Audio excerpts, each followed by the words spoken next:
Doctor BR Ambedkar Konaseema జిల్లా రామచంద్రాపురం స్వర్ణాంధ్ర స్వచ్ఛాంధ్ర కార్యక్రమంలో భాగంగా ఏరియా హాస్పిటల్లో సూపరింటెండెంట్ డాక్టర్ ప్రవీణ్ ఆధ్వర్యంలో సిబ్బందితో స్వచ్ఛాంధ్ర స్వచ్ఛ శుభ్రత కార్యక్రమంలో పాల్గొన్నారు.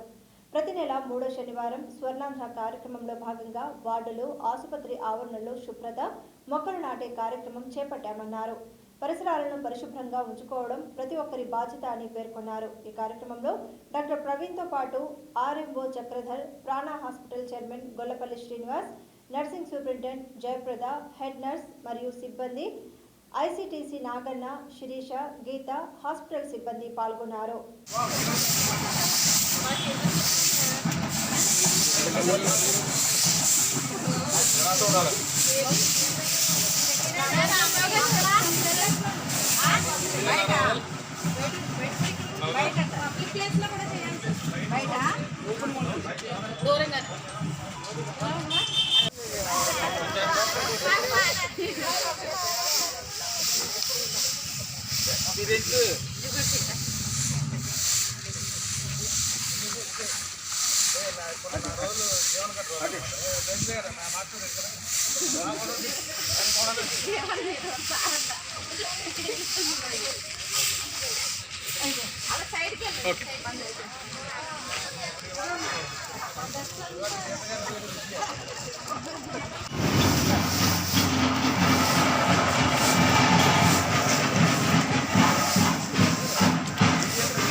పరిశుభ్రత కొరకు ప్రతిరోజు కొంత సమయం కేటాయిస్తానని నా వంతు కృషిగా స్వచ్ఛత కార్యక్రమాల కొరకు శ్రమదానం చేసి పరిశుభ్రత ఆంధ్రప్రదేశ్ సాధించే సంకల్పానికి కట్టుబడి ఉంటానని ఈరోజు పరిశుభ్రత గురించి నేను వేసిన ఈ ముందడుగు ఆంధ్రప్రదేశ్ రాష్ట్రాన్ని శుభ్రపరచడంలో సహాయం చేస్తుందని నమ్ముతూ ఈ రోజు నుండి నా తోటి వారికి కూడా స్వచ్ఛత కొరకు తడి మరియు పొడి చెత్తకు వేరు చేయడం గురించి అవగాహన కల్పించడానికి ప్రయత్నిస్తానని మన ఆంధ్రప్రదేశ్ స్వచ్ఛాంధ్రప్రదేశ్గా తీర్చిదిద్దేటట్లు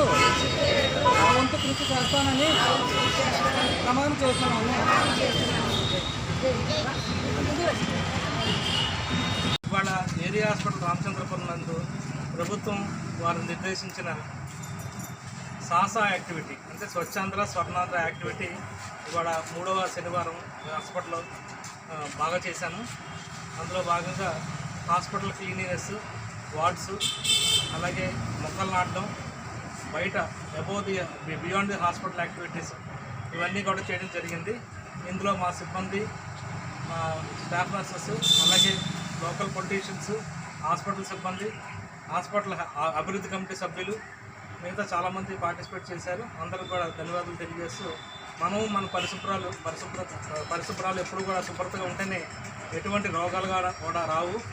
సో కాబట్టి అందరూ కూడా స్వచ్ఛందంగా ఈ స్వర్ణాంధ్ర స్వచ్ఛాంధ్ర ప్రోగ్రాముల్లో వాళ్ళ కార్యాలయాలు కానీ ఇంటి దగ్గర కానీ విరిగా చేసిన ఎట్లా మనం కలగానే 2047 యాక్టివిటీ ఏదైతే ఉందో అది తప్పకుండా అచీవ్ అవుతాం. అందరూ కూడా దీని మీద దృష్టి పెట్టండి. మన పరిసరాలు పరిశుభ్రంగా ఉంటేనే దోమలు కానీ, ఈగలు కానీ, మన ఆరోగ్యం కానీ అన్నీ కూడా బాగుంటాయి. ఇది మేము పాటిస్తున్నాము, మీరు కూడా పాటించవలసిందిగా మేము అందరినీ కోరుతున్నాం. ధన్యవాదాలు. జై హింద్.